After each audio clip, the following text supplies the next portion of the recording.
The red dust of Redemption Gulch settled on everything. It coated the unpainted planks of the apothecary, filmed the inside of the water barrel, and worked its way into the seams of Eliza Hart's dress. She wiped a hand across her brow, leaving a faint streak on her skin, and focused on the gash in the miner's arm. Her stitches were small and even, a line of disciplined black thread against skin stained with silver ore and grime. The man, barely older than her 21 years, watched her hands with a kind of dazed wonder. He smelled of sweat and blasting powder. Her own scent was a mixture of carbolic acid and lavender, a constant battle between the infirmary's reality and her mother's comfort. She finished the last stitch, knotted it with a surgeon's precision, and reached for a clean linen bandage. The skills came from a bookish father who had believed a woman's mind was as capable as a man's, a notion that had died with him on the long journey west. Now, his books were her only inheritance, and his daughter was a commodity. When the miner had paid his silver coin and left, the quiet of the small shop descended again, broken only by the shallow, rattling breaths from the back room. Eliza washed her hands, the lye soap stinging the small cuts on her fingers, and went to her mother. Mrs. Hart lay propped on pillows, her skin as thin and pale as parchment. The Arizona sun that baked the world outside seemed to have drawn all the color and life from her. A cup of laudanum solution sat on the bedside table, its contents shrinking daily. "Mother, I am here," she said softly, smoothing the worn quilt over her mother's chest. The older woman's eyes fluttered open. They were the same deep blue as Eliza's, but clouded with pain and resignation. "You are a good daughter," she whispered, her voice a dry rustle of leaves. "He was here again." Eliza did not need to ask who. The presence of Ephraim Cole lingered in a room long after he had left, like the cloying scent of cheap cologne. He owned the silver mine that gave the town its name and its purpose, which meant he owned the town itself, and he owned them, body and soul, through a ledger book filled with her father's hopeful debts. The bell above the apothecary door jangled, a sharp, metallic sound that cut through the afternoon heat. Eliza's shoulders tightened. She knew the heavy tread of Marshal Caleb Boone, and he never walked alone when on another man's errand. She stepped back into the main room just as the two men filled the doorway, their shapes blocking out the relentless sun. Ephraim Cole was a man whose clothes were always too fine for Redemption Gulch. His suit was dark wool, his boots polished to a high shine, a thick gold chain stretched across his vest. He smiled, a practiced display of white teeth that never reached his eyes. Marshal Boone stood just behind him, a hulking figure in dusty leather. His face was a landscape of grim lines, and the star on his chest was as dull as his gaze. He rested a hand on the butt of his pistol. It was not a threat. It was a statement of fact. "Miss Hart," Cole said, his voice smooth as oiled machinery, "I trust your mother is comfortable." "As comfortable as can be expected," Eliza replied, her voice level. She stood behind the counter, a barrier of oak and glass jars filled with herbs. "I have come to discuss our arrangement, a matter of business, and, if I may be so bold, of affection." He slid a folded document onto the counter. "A marriage contract. Your mother has already given her blessing. It is the most sensible solution. The debt is cleared, your mother's care is assured, and you, my dear, will have a place of honor in this town. My mother is not well. She would agree to anything that she thinks will secure my future." Eliza did not look at the paper. "I am not property, Mr. Cole, to be traded for a debt." Cole's smile thinned. "Property is a harsh word. I prefer to think of it as a partnership, a union. Marshal Boone here is a witness to the fairness of my offer." The marshal grunted. "The law is the law. A debt must be paid, one way or another." Eliza's gaze flickered between them. Cole was the puppeteer, his words the strings. Boone was the cudgel. Simple and effective, they were two sides of the same debased coin, the currency that ran Redemption Gulch. She felt the walls of the small shop pressing in, the weight of the dust, the heat, the town's silent judgment. This was not an offer. It was a cage, and the door was swinging shut.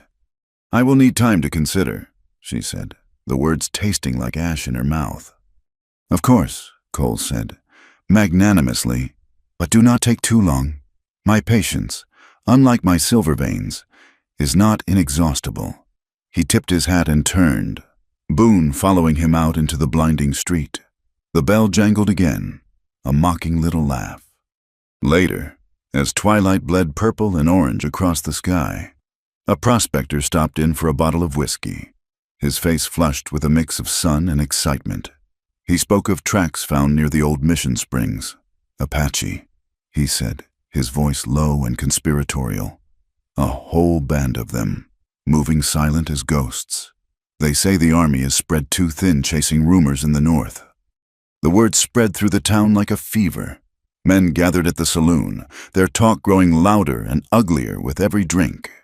The blacksmith began sharpening axes that were not meant for timber. Fear was a commodity more valuable than silver in Redemption Gulch, and Marshal Boone was happy to trade in it. He spoke of protecting the town, of civilizing the frontier, of making a stand. His words were a drumbeat of hatred, and the men marched to it. Eliza heard it all from the shadows of the apothecary, the sounds drifting through the open window. They were afraid of a people they did not know, yet she was terrified of the men she saw every day. The Apache were a distant threat, a phantom in the hills. Ephraim Cole and Caleb Boone were the monsters at her door. That night, the wind rose. It began as a whisper, a sigh across the desert floor, then grew into a mournful howl that rattled the window panes. Dust began to seep through the cracks in the walls, a fine red powder that tasted of grit and distance. A sandstorm, the desert's occasional, violent attempt to wipe the slate clean. Eliza stood over her mother's bed. The woman was asleep, her breathing eased by a dose of laudanum, a wave of guilt, so powerful it almost brought her to her knees, washed over Eliza. To leave her was a betrayal. To stay was a surrender of the soul. She looked at her mother's face, etched with worry, even in sleep, and knew that the greatest gift she could give her was not her presence, but her freedom. To stay and be crushed under Cole's thumb would be to let her father's legacy, the belief in her spirit, die completely. Her decision, when it came, was not a lightning strike of courage, but a quiet, desperate hardening of her will. She moved with a silent purpose that surprised her. From a loose floorboard beneath her cot, she retrieved the small leather pouch containing her meager savings. She packed a canvas satchel with a canteen, a block of dried jerky, and 2 of her father's most precious books, a surgeon's field manual and a detailed text on the botany of the territory. They were her tools, her only real weapons, from the shop. She took the heavy ledger book containing records of all the medicines and supplies sold to the coal mining company, a small, foolish piece of leverage she could not bear to leave behind. The wind shrieked outside, a wild chorus of liberation and terror. It swallowed the light from the lanterns along the main street, plunging Redemption Gulch into a churning, suffocating darkness. Through the gale, she could hear the faint, frantic tolling of the church bell, its rope pulled by the wind, a desperate, unanswered prayer. The church doors, she knew, would be barred and locked. There was no sanctuary to be found here. She wrapped a thick shawl around her head and face, pulling it tight against the stinging sand. One last look at her mother. She bent and brushed her lips against the sleeping woman's forehead, a silent promise to endure, to live. Then, slipping out the back door, she was gone, swallowed by the storm. Hours later, as the first hints of a bruised dawn tried to break through the dust-choked sky, Marshal Caleb Boone kicked open the door to the apothecary. He found the back room empty, save for the sleeping woman. His cold eyes swept the room, noting the missing satchel, the disturbed floorboard. A grim smile touched his lips. He strode to his office, the wind still tearing at the brim of his hat. He took a fresh piece of paper and a thick charcoal pencil. "By order of the Redemption Gulch Marshal's office," he wrote in thick, blocky letters. "One Eliza Hart, fugitive, absconded from lawful obligations, wanted for theft." He did not specify what she had stolen. He did not need to. In his world, she had stolen herself. He hammered the notice to the post outside his office, the paper flapping violently in the wind. Before he had even turned his back, the red dust had already begun to claim it. The sandstorm had scoured the world, leaving it raw and exposed. When the wind finally died, Eliza Hart was left in a landscape of stunning brutality. The sun, a merciless white disk in a pale sky, hammered down on the red earth. Her flight from Redemption Gulch, a desperate act of will in the churning darkness, now seemed like a fool's errand. The storm had covered her tracks, but it had also erased the world she knew, replacing it with an endless, shimmering expanse of rock and sand. Her canteen, which had felt so heavy and full of promise, was now terrifyingly light. She had sipped at the water, rationing it with a discipline born of fear, but the heat stole the moisture from her body faster than she could replace it. Her lips were cracked, her tongue a thick, foreign object in her mouth.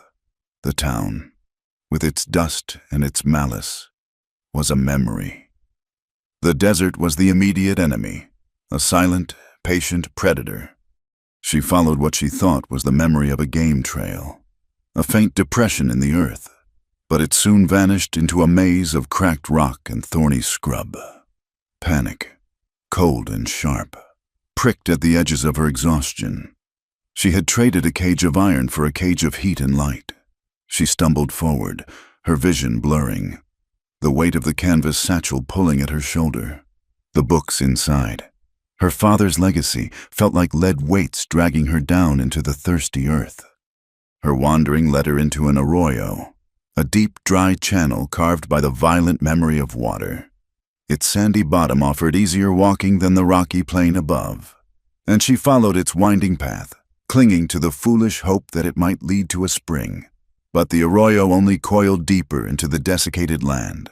The high, crumbling banks blocked any breeze and seemed to reflect the sun's glare, trapping her in an oven of her own making. She fell. It was not a dramatic collapse, but a simple, clumsy giving way of her knees. The sand was hot against her cheek. She tried to push herself up, but her limbs felt disconnected, her will frayed to a single, thin thread. The sun beat on her back. The thread snapped. Darkness rushed in, a welcome relief from the blinding light. Taza of the Chiricahua. Apache did not move with hope, but with knowledge. He knew this land not as an enemy, but as a difficult truth. He moved through it with a quiet economy of motion, his moccasins making little sound on the rock. He was not looking for the woman. He was tracking the shod horse of the man with the metal star, the one they called Boone. He had seen the horseman riding out from the town as the storm abated, a solitary figure moving with grim purpose.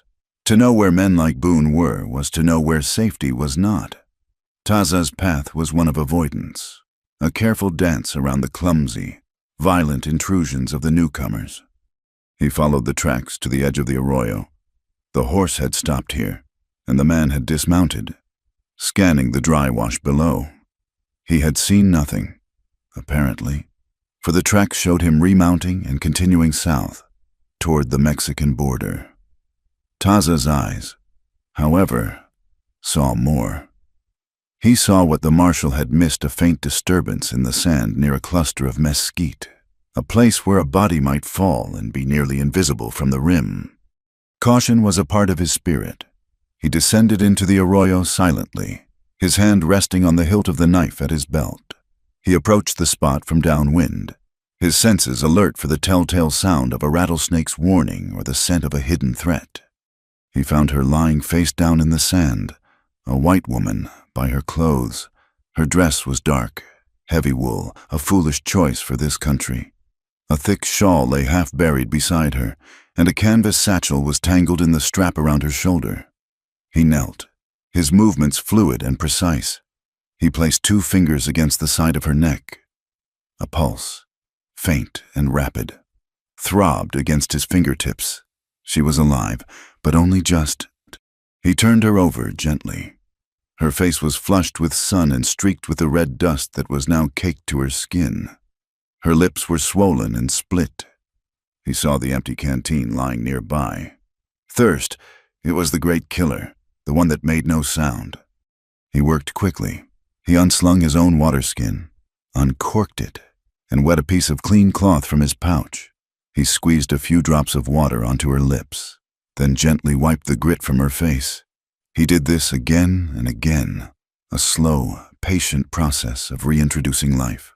He lifted her head and shoulders, cradling her with a surprising tenderness, and brought the waterskin to her mouth, letting only a tiny trickle pass her lips. From his pouch, he took a handful of crushed leaves, a mixture he had prepared for burns and bites, and mixed them with a few more drops of water to make a paste. He applied it carefully to her cracked lips and the worst of the sunburn on her face and neck. Then, with an ease that belied her weight, he lifted her and carried her to the deep shade of an overhanging rock ledge a few yards away. He laid her down gently and positioned her satchel as a pillow beneath her head. He had done what he could. The rest was up to her spirit. Eliza woke to the sensation of water. It was not a dream of rain or rivers, but the real, cool wetness of a cloth on her forehead. Her first thought was of her mother, a confused, dreamlike image of a sick room and a gentle hand. She opened her eyes. The man kneeling beside her was not from her world. His skin was the color of the red earth, his black hair long and tied back with a simple leather thong. He wore buckskin leggings and a breechcloth, his chest and shoulders bare, crisscrossed with old, faded scars. A knife hung at his waist. He was an Apache. Every story she had ever heard in Redemption Gulch slammed into her at once. Savage, hostile, killer. A wave of pure, undiluted fear, more powerful than her thirst or exhaustion, seized her. She made a sound, a dry, rasping gasp, and tried to scramble away, her limbs refusing to cooperate. The man did not move. He simply watched her, his dark eyes unreadable. He held up his empty hands, palms forward, a gesture of peace that was as old as the hills around them. He said nothing. He let the silence stretch, giving her fear room to breathe and, perhaps, to subside. He reached for his waterskin, which lay on the ground between them, his movements slow and deliberate. He held it out to her.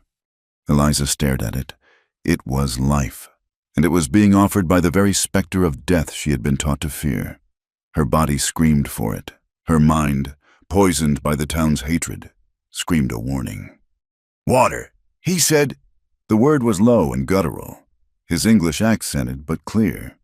She shook her head, a small, jerky movement. She was trapped. The arroyo walls were a prison, and he was the guard. He set the waterskin down on the sand, well within her reach but away from him. Then he sat back on his heels, putting more distance between them. He simply waited. The minutes crawled by. The sun moved across the sky, and the shadow they sat in began to shrink. Thirst was a physical pain now, a fire in her throat. She looked at the man. He was not looking at her, but at the arroyo wall, his profile sharp and still against the crumbling rock. He seemed as patient as the stone itself. Finally, her body won the war against her mind. With a trembling hand, she reached for the waterskin. It was heavy, and she fumbled with the stopper. She drank, the water shocking her system with its cool relief. She drank too much, too fast, and choked, coughing violently. The man moved then, coming to her side. He took the waterskin from her hands. Slow, he said, his voice not unkind. He held it for her, tilting it just enough for her to sip. When she had finished, she leaned back against the rock, her breathing ragged. Her fear had not vanished, but it was now joined by a profound confusion. He had not harmed her. He had helped her. "Thank you," she whispered, the words scratching her raw throat. He gave a slight nod. He looked at her worn-out shoes, then at the sky. "We cannot stay here." "Where else is there?" she asked, her voice filled with a despair she could no longer hide. He pointed up the arroyo, in the direction he had come. "There is a spring, 2 days' walk. I will take you to the water. Then you will go your way. I will go mine." She stared at him, trying to parse the meaning behind the simple words. It was not an offer of friendship. It was a transaction, her survival in exchange for a temporary truce, a journey to a spring, and then they would part. It was a lifeline. But he was an Apache. Marshal Boone was hunting for her. What if this was a trap?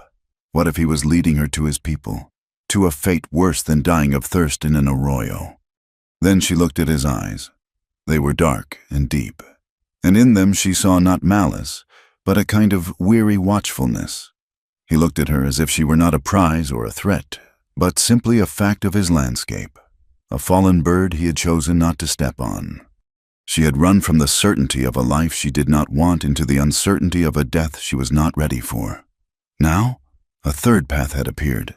It was terrifying, unknown, but it led to water. She gave a small, almost imperceptible nod. It was the only answer she had left. The journey was a silent one, measured in the slow passage of the sun and the shifting length of their shadows. Taza moved with a tireless, rhythmic gait that seemed to consume the miles without effort. He was a part of the landscape, his moccasins leaving barely a whisper on the sun-baked earth. Eliza followed, a small, dark figure against the vastness of the red rock and pale sky. Her town shoes, sturdy and sensible in Redemption Gulch, were instruments of torture here, rubbing her heels raw and offering little purchase on the loose shale. She walked in a haze of pain and determination. Every step was a small victory against the screaming protest of her muscles. He never seemed to look back, yet he always paused just as she reached the limits of her endurance, stopping in the sliver of shade cast by a towering rock formation or a gnarled, ancient juniper. He would uncap his water skin and offer it to her without a word. She would drink, hand it back, and they would continue. It was a communication stripped down to the bare essentials of survival water, shade, and the unspoken agreement to keep moving. She learned to read his stillness. A slight tilt of his head meant the presence of a hawk circling high above. A brief pause where he seemed to be tasting the air meant a change in the weather was coming. He walked around a patch of seemingly empty ground, and a moment later she heard the dry, terrifying rattle of a snake she had not seen. He was her guide, her protector, and her captor, all at once. The fear she had felt in the arroyo had not vanished, but it had changed, evolving into a tense, watchful curiosity. He was nothing like the monsters from the town's stories. He was simply a man, and the land was his home. On the afternoon of the second day, he stopped at the top of a rocky incline and pointed. Below them, nestled in a deep crease in the earth, was a slash of impossible green. It was a narrow canyon, hidden from the open plain, where a line of cottonwood trees and thick willows traced a path she could not see. The air that drifted up to them was cooler, carrying the faintest scent of damp earth. "Water," he said, the single word a promise. They descended into the canyon, and the world changed. The oppressive heat of the desert gave way to a cool, shaded quiet. The sound of their footsteps was muffled by a carpet of fallen leaves. And then she heard it, the low, musical murmur of moving water. The spring was not a gushing fountain, but a gentle seeping from a fissure in the rock wall. It collected in a series of clear, shallow pools, spilling from one to the next before disappearing into the sandy soil. Velvet green moss clung to the stones, and tiny ferns grew in the damp crevices. It was a sanctuary, a secret whispered by the earth. Eliza dropped her satchel and knelt by the first pool. Plunging her hands into the cool water, she splashed it on her face, washing away the layers of dust and sweat, the feeling so exquisite it was almost painful. Taza watched her for a moment, his expression unreadable. "Rest here," he said. He took a small, tightly woven basket from his pack. I will find plants. For your feet." He turned and walked away, his form disappearing into the thick willows downstream, leaving her completely alone for the first time since he had found her. The silence he left behind was profound. For 2 days, his presence had been a constant, a focal point for her fear and her hope. Now, there was only the sound of the water and the rustle of the leaves in the gentle breeze. She was filthy. The grime of the journey felt like a second skin, a layer of desperation and flight she longed to shed. A feverish heat still radiated from her body, a lingering effect of her time in the sun.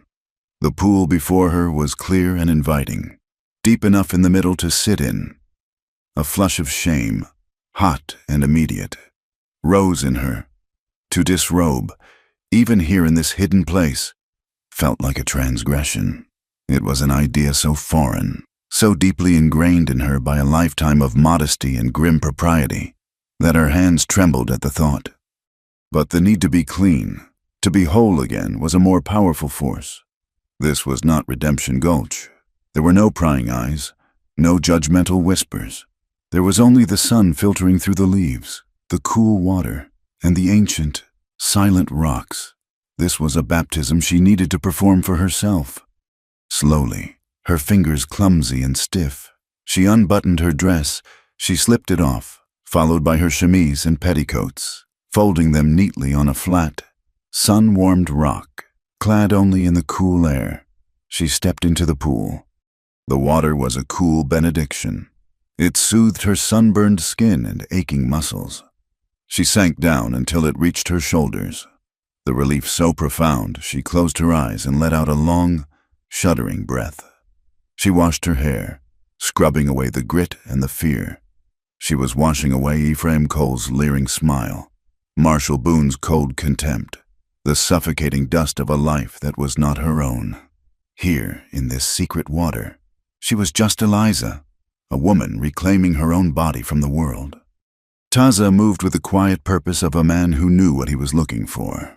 He found a patch of broad-leafed plantain for her blistered feet and, further on, a healthy stand of yarrow. Its feathery leaves and clustered white flowers were good for fever and for cleaning wounds. He gathered a handful, crushing a few leaves between his fingers to release their pungent, medicinal scent. Satisfied, he turned back toward the spring. He followed the sound of the water, stepping through the willows into the small clearing, and then he saw her. He froze, a statue carved from the red rock. The yarrow clutched in his hand. She was in the pool, her back to him, her wet hair a dark curtain against the pale skin of her shoulders. The water lapped gently around her. The sunlight filtering through the cottonwood leaves dappled her skin with shifting patterns of light and shadow. His breath caught in his throat. It was a sight of such unexpected, startling beauty that it struck him with the force of a physical blow. He had seen women, of course. He had known love and loss. But this was different. She was a creature of another world, fragile and yet resilient, and here in this wild, sacred place, she was revealed. The moment lasted no longer than a heartbeat. Discipline, as ingrained in him as the instinct to breathe, took over. He turned his back so swiftly, it was as if he had been struck, his moccasins making no sound on the soft earth. He stared blindly at the rock wall of the canyon, his heart hammering against his ribs. "I am sorry," he said, his voice low and tight. The English words felt inadequate, clumsy. He followed them with a string of soft, guttural words in his own tongue. A more formal, more profound apology that she could not understand, but whose tone of deep regret was unmistakable. Eliza's head snapped up at the sound of his voice. A wave of cold dread washed over her, followed instantly by a hot, furious blush of shame. She scrambled to cover herself with her arms, her heart pounding with a wild, panicked rhythm. Her first instinct was to scream, to curse him. But he had not lingered. He had not stared. He had turned his back. She had heard the apology in his voice, the genuine shock and remorse. She peeked over her shoulder. He was still standing there, his back ramrod straight, a rigid figure of profound respect. Slowly, the panic subsided, replaced by a dawning, revolutionary thought. She thought of Ephraim Cole, whose eyes always felt like a trespass, a violation that stripped her bare and assessed her worth. She thought of Marshall Boone, whose gaze was a brand, a mark of ownership and contempt. If either of them had found her like this, they would have feasted on her vulnerability. They would have considered it their right. This man, this stranger, this Apache who was supposedly a savage, had shown her a courtesy more profound than any she had known from the so-called civilized men of her own race. He had seen her, and he had turned away. He had apologized. A new understanding settled over her, a truth that resonated deep in her soul. An Apache found the virgin bathing by mistake. His eyes claimed what his hands only dared to dream. The word claimed was not about possession.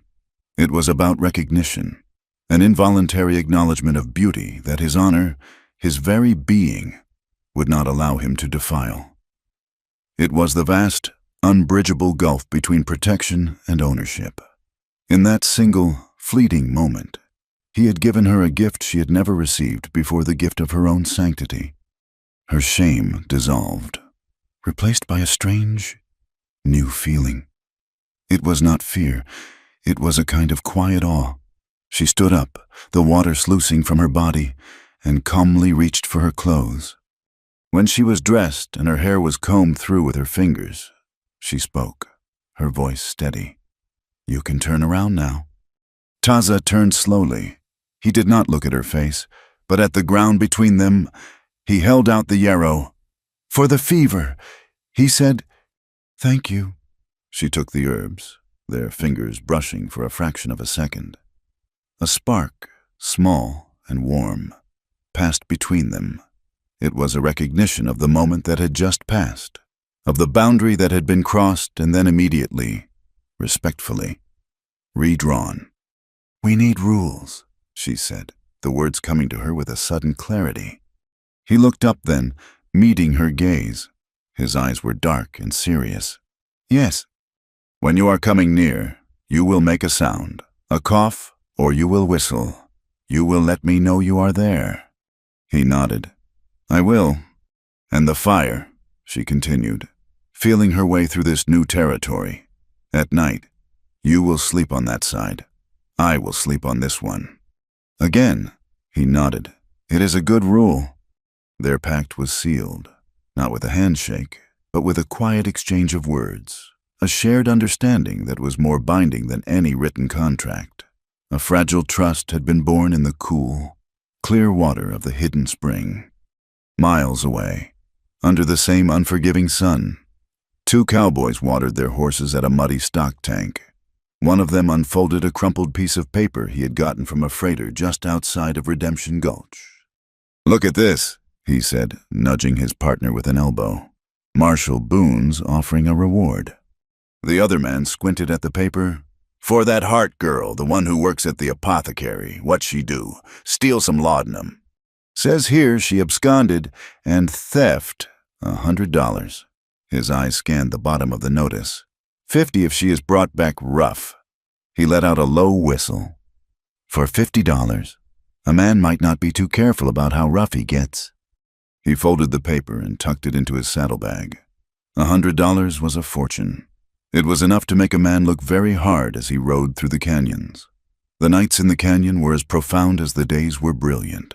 The sky became a spill of cold, distant stars, and the air grew thin and sharp.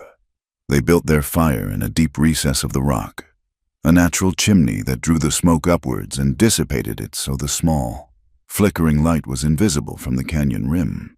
It was a circle of warmth in a vast, indifferent darkness. They had settled into a routine dictated by the land and their own unspoken pact. The silence between them was no longer the tense, watchful quiet of the first days, but something more comfortable, a shared space that did not need to be filled with noise, but it was a silence that held questions. Tonight, Eliza broke it. She had been watching the firelight play across the old scars on his chest and arms.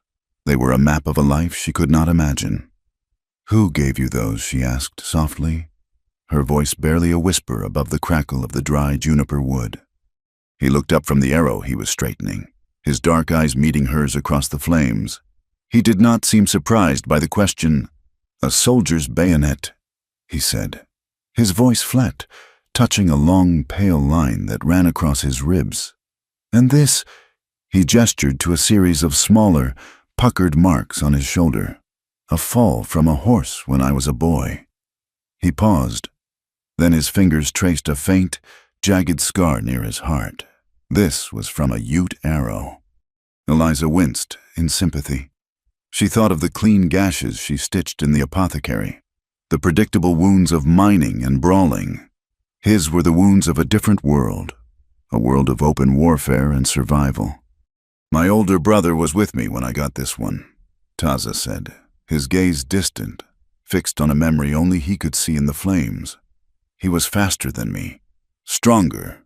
He pulled the arrow out. "He carried me for 2 days. He saved my life." What happened to him? The question was out before she could stop it. It felt too personal, a trespass on a sacred grief. He looked at her, and for the first time, she saw a flicker of raw pain in his eyes. "Soldiers," he said. "They came to our camp near the Gila River. Not a war party. It was a raid on women and old men. My brother was there, visiting. He died trying to give them time to run." The simple, unadorned words carried more weight than any dramatic telling could have. Eliza felt a hollow ache in her own chest. The faceless phantom Apache from the town's stories had a name, a brother, a history. He was not a symbol of fear. He was a man who had lost everything. "That is why you stay away," she said, "understanding now. Why you track men like Boone." He nodded slowly. "There is no honor in fighting ghosts. The soldiers fight an idea, not a people. They see us, but they do not see us. To survive, we must be the ones who see. That is all that is left." The fire crackled, filling the new silence. Now it was her turn. It was the law of the campfire, an unspoken exchange of truth for truth. "I ran from a man named Ephraim Cole," she began, her voice quiet but steady. "He owns the mine. My father. He was a good man, a learned man. He was a doctor, but he was not a businessman. He thought he could find his fortune in the silver, and all he found was debt. When he died, the debt became my mother's, and then mine." The story spilled out of her, the years of quiet desperation and suffocating obligation. She told him of her mother's illness, of Cole's cloying advances that slowly tightened into a noose. She spoke of the marriage contract, the final, unendurable insult. "He wants to own me," she finished, the words tasting bitter. "Just like he owns the mine, and the saloon, and the law. Marshal Boone is just his hound on a leash. I would rather die out here than be his property." Taza listened without interruption, his face a still mask in the firelight. When she was done, he said nothing for a long time.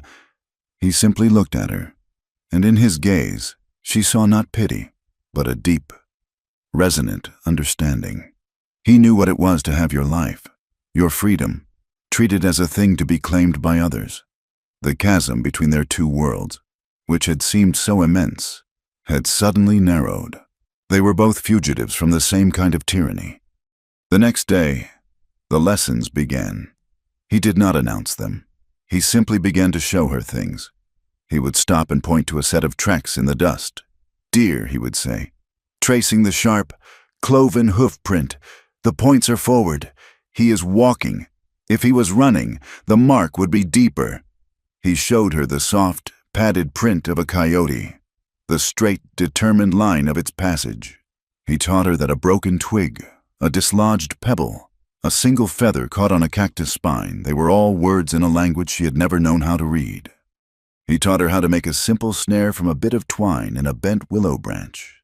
The first time, she was clumsy, her fingers fumbling with the knots. He did not grow impatient. He simply undid her work and guided her hands, his touch light and impersonal, until she understood the mechanics of the trigger. The next morning, they found a small rabbit in the snare.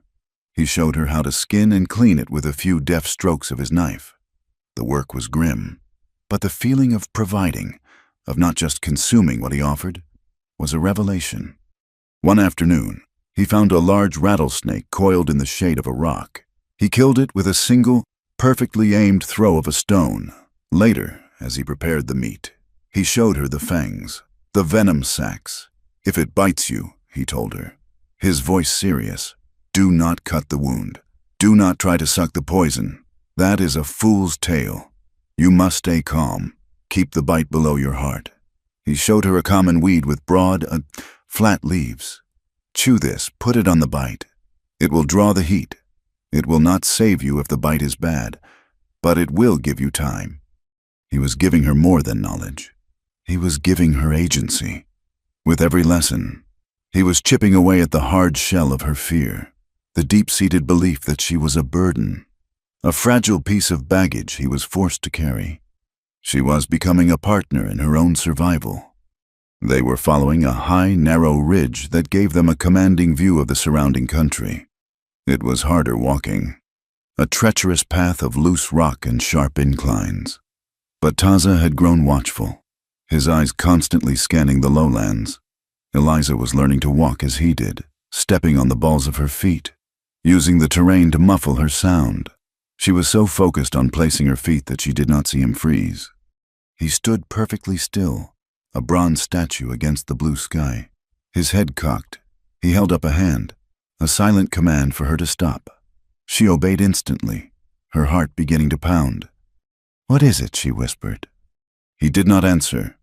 He motioned for her to get down, to stay behind a cluster of wind-scoured boulders.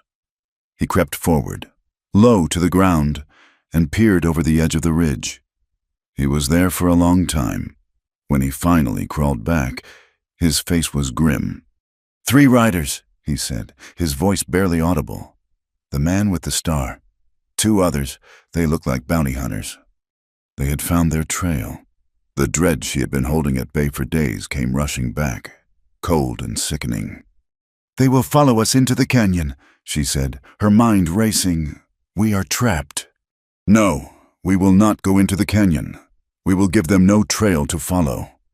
He led her away from the ridge, not down, but further up, into a chaotic jumble of massive, flat-topped rocks that looked like a giant's abandoned building blocks.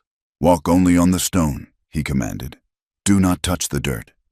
It was a slow, grueling process. They leaped from one rock to another, balanced on narrow ledges, squeezed through tight crevices. Her town shoes, already in tatters, offered no grip on the smooth, sun-warmed stone. Her breath came in ragged gasps, her legs shaking with the strain, but she did not complain. She watched where he put his feet and followed, her entire world reduced to the next safe step.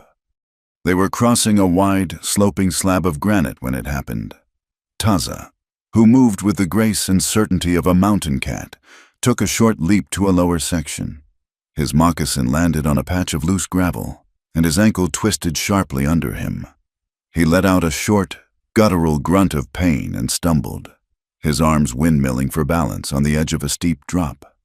Without a thought, without a moment of hesitation, Eliza lunged forward. She grabbed his arm with both hands, her fingers digging into the hard muscle, and threw her weight backward. It was just enough.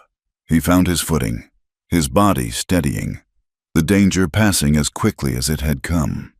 For a moment, they stood there, frozen. Her hands were still clamped on his arm. His skin was warm under her touch. It was the first time they had touched with purpose, not by accident.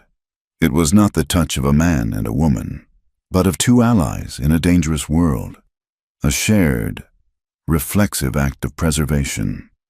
He looked down at her hands, then up at her face. His dark eyes held a new light, a flicker of surprise and something else, something she could not name. It might have been respect. "Thank you," he said, his voice low. She let go of his arm, a sudden warmth flooding her cheeks. The feeling of being a liability, a piece of helpless freight, vanished in that moment. burned away by the simple, powerful act of giving support instead of just receiving it. She was not a burden. She was necessary. He tested his ankle, his face tight with pain, but he could put weight on it. They found shelter for the night in a shallow cave, a wind-hollowed scoop in the side of a cliff face. From their perch, they could see for miles across the darkening landscape. The bounty hunters were down there somewhere, a hidden poison in the vast beauty of the land. But up here, for now, they were safe. They sat in a comfortable silence, watching the stars emerge. Two small figures who had found an unlikely strength in each other, their separate paths now inextricably joined. The guilt was a constant companion, a quiet ache that the beauty of the wilderness could not erase. Every sunrise, Eliza Hart thought of her mother waking up alone, every night, as she sat by the small, hidden fire. She pictured the empty room in the back of the apothecary. Taza had given her the skills to survive, but he could not give her peace. The wound of her departure was clean, a necessary amputation, but it festered with worry. "I have to go back," she said one evening, the words breaking the comfortable silence between them. Her voice was flat with a resolve that had been hardening for days. Taza looked up from the sinew he was preparing. He did not ask why. He saw the answer in the tense line of her jaw, in the haunted look in her eyes. "It is a trap," he said simply. "They will be watching." "I know, but I have to know if she is all right. I will not go into the town proper, just to the edge. The back window of her room looks out onto the alley. I can be in and out before anyone knows I was there. It is a fool's risk." The words, though true, stung.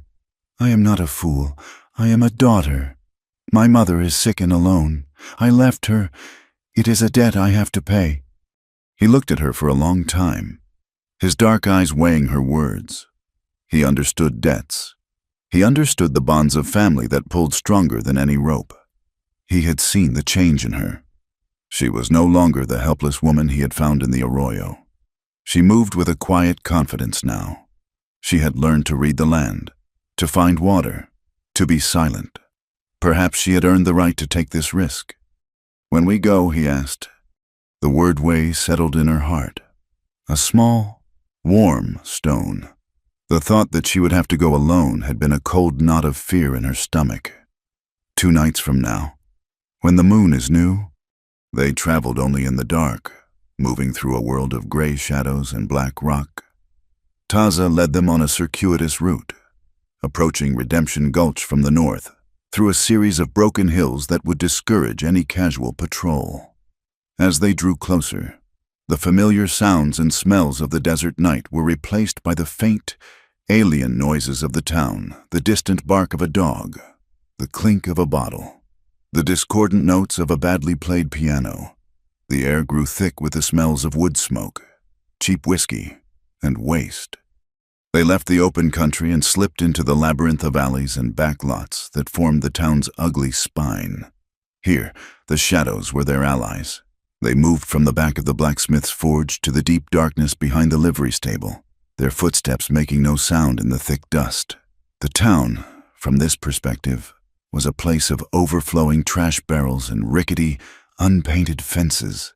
It felt menacing, a coiled thing sleeping fitfully under the starless sky. The apothecary was at the end of the main street. They approached it from the rear, creeping along the wall of the neighboring assay office.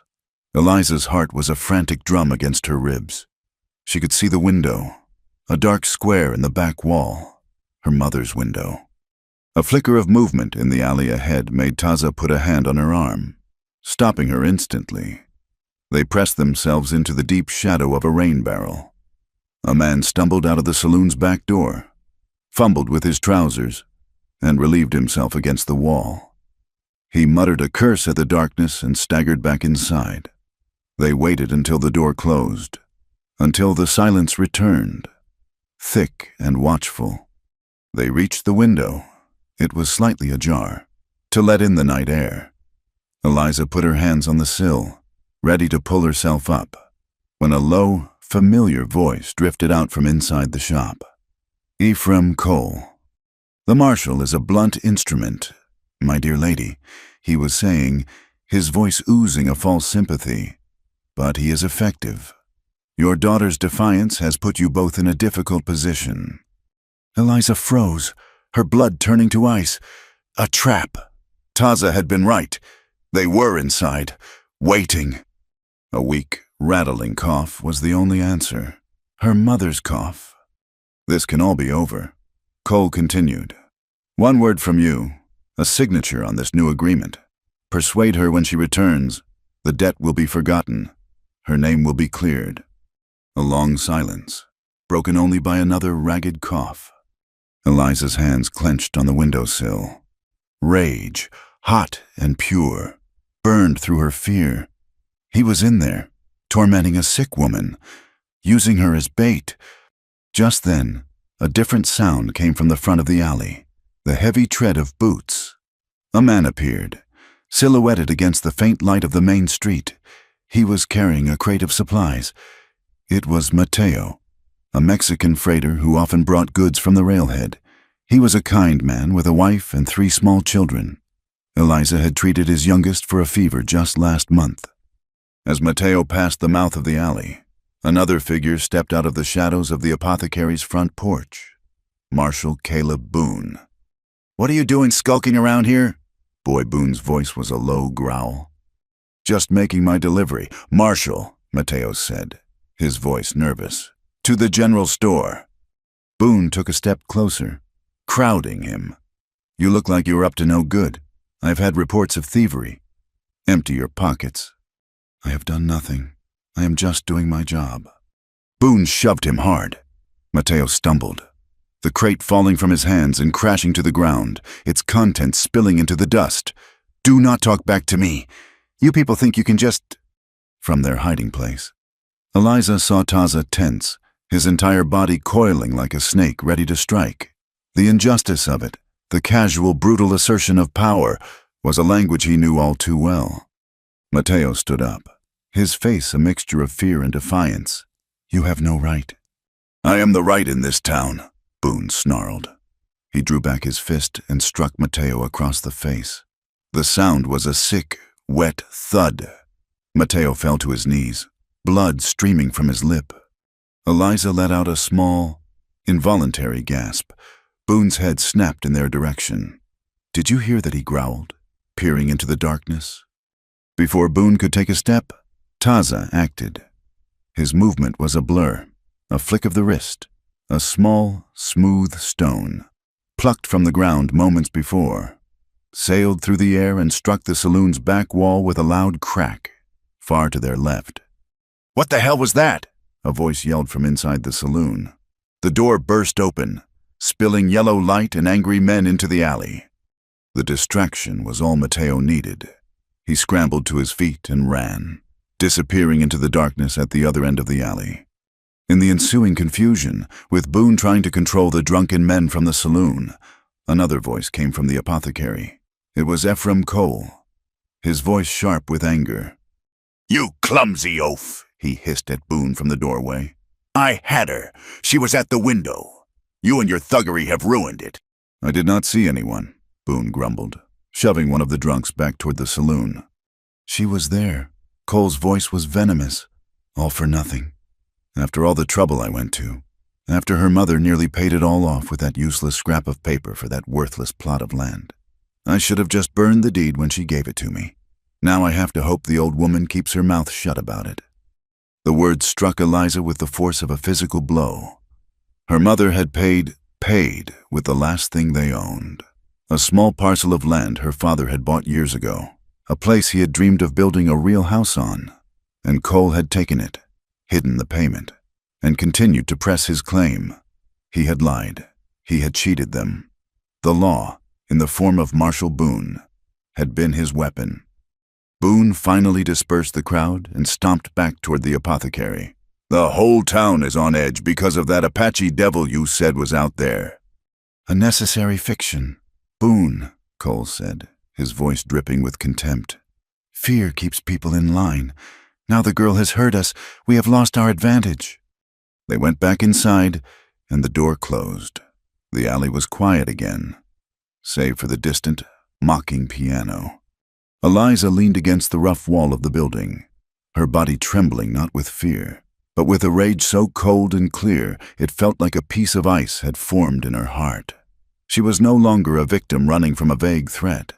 She was a woman who had been cheated, whose family had been wronged. The fight was no longer about her freedom. It was about justice. Taza touched her arm gently. "We have to go, now." She looked at him, her eyes dark and hard in the faint light. "He hid the payment," she whispered. "The proof is in his records, in his office." Taza understood immediately. The hunt had changed. The prey had decided to become the hunter.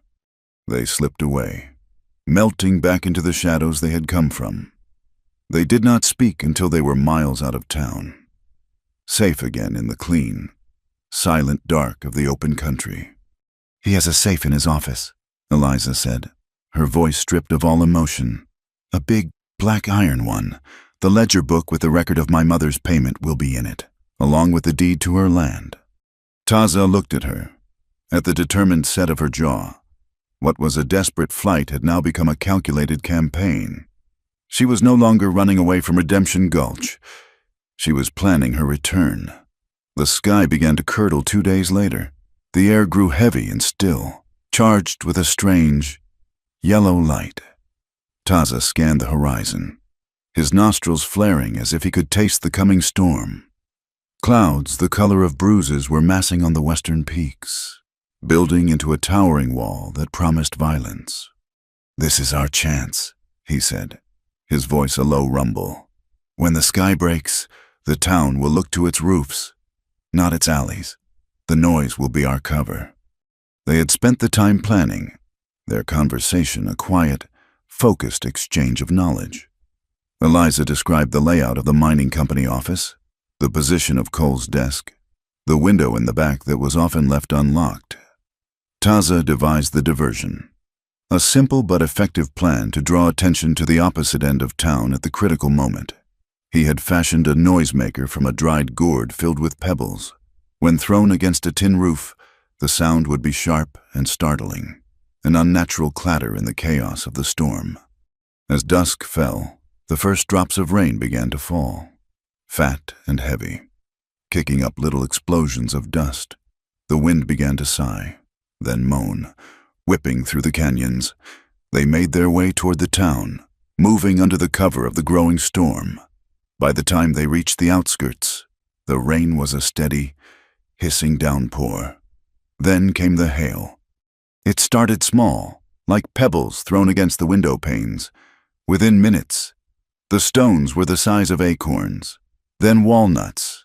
They hammered down with a deafening, percussive fury, a relentless drumming that drowned out all other sound. The tin roofs of Redemption Gulch roared like they were under assault from 1,000 hammers. "Now," Taza yelled over the din, pressing a small, sharp rock into her hand. "For the window latch. If it is stuck, I will be at the livery.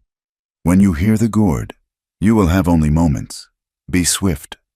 He squeezed her shoulder, a brief, firm gesture of solidarity. And then he was gone, a ghost melting into the gray, churning chaos of the storm. Eliza ran, her head down, the hailstone stinging her scalp and shoulders through her shawl. She kept to the deepest shadows, her tattered shoes slipping in the mud that was already forming in the alleyways. She reached the back of the mining office, her breath coming in ragged, painful gasps. The window was dark. With trembling fingers, she pushed at the frame. It was locked. Panic, cold and sharp, seized her. She fumbled with the rock Taza had given her, its sharp edges biting into her palm. She was about to try and force the latch when she heard a loud, sharp rattle from the far end of town, a sound distinct even in the storm's cacophony, Taza's signal. A moment later, she heard shouting from the main street, the sound of men running toward the livery. Adrenaline surged through her. There was no time for finesse. She raised the rock and brought it down hard on the small pane of glass near the latch. The glass shattered with a sound that was swallowed by the hail. She reached through the jagged opening, heedless of the glass that sliced at her wrist, and fumbled with the lock. It turned. She slid the window up and scrambled inside, landing in a crouch on the floor of Ephraim Cole's office. The room was dark, smelling of stale cigar smoke and leather. The hail hammered on the roof, a sound that was even louder from inside. She could see the hulking shape of the iron safe against one wall, a black monster guarding its secrets. But her eyes were drawn to the desk. In his arrogance, in his haste to take shelter from the storm, Cole had left a stack of papers on the polished surface. She moved to the desk, her heart pounding. There it was, the thick, leather-bound ledger, its spine stamped with the words Cole Mining Company, and beneath it, a single folded document. She picked it up. It was the marriage contract, its cruel words of ownership and transfer made even more obscene by the elegant, flowing script. She did not need to read it. She could feel the evil of it in the very fiber of the paper. She shoved the contract and the heavy ledger into her canvas satchel, as she did. Her arm brushed against a small, ornate bell on the edge of the desk. A thin, almost invisible wire ran from it, down the leg of the desk, and across the floor to the door. A silent alarm. Her stomach plunged. Had she already tripped it? There was no time to think. She turned back to the window. But a new sound cut through the storm. A deep, resonant clang. It was the fire bell, located in the tower next to the marshal's office, just 2 doors down. It was being rung with a frantic, steady rhythm. The alarm. Cole must have connected the wire. She scrambled out the window just as the office door burst open. She did not look back. She ran, her satchel bumping against her hip, the weight of the ledger a heavy, precious burden. The hail was turning to a torrential, driving rain, a solid sheet of water that blinded her and turned the alley into a river of mud. She saw Taza ahead, a fleeting shape in the deluge, waving her on. They ran together, away from the town, away from the sound of the clanging bell and the enraged shouts of men. They did not head for the high country, but for a deep arroyo that cut through the plains, a place that would offer a direct route away from their pursuers. Behind them, Marshal Boone burst out of the office, his face a mask of fury. He saw the 2 figures disappearing into the storm. He fired his pistol, the shot a flat, useless crack in the overwhelming noise of the rain. He grabbed 2 men from the street. They are heading for the wash. Get horses. The arroyo, which had been a dry, sandy channel just an hour before, was now a raging torrent. A brown, churning river filled the wash from bank to bank, carrying with it uprooted bushes, branches, and debris. The rain had turned the gentle slopes of the surrounding land into a funnel, pouring all its fury into this single, violent channel. They stood at the edge of it, the roar of the water a physical force. "There is no other way," Taza yelled over the sound. "The horses will be faster on the flat ground. We have to cross." He pointed to a spot where a half-submerged cottonwood tree offered a precarious bridge to a large boulder in the middle of the current. From there, it was a shorter, but still dangerous, swim to the other side. He went first, moving with a sure-footed grace even on the slick, treacherous bark. He reached the boulder and turned, holding out a hand to her. Eliza followed, her eyes fixed on his hand, her body trembling with cold and fear. The water surged around her legs, pulling at her with an incredible, hungry force.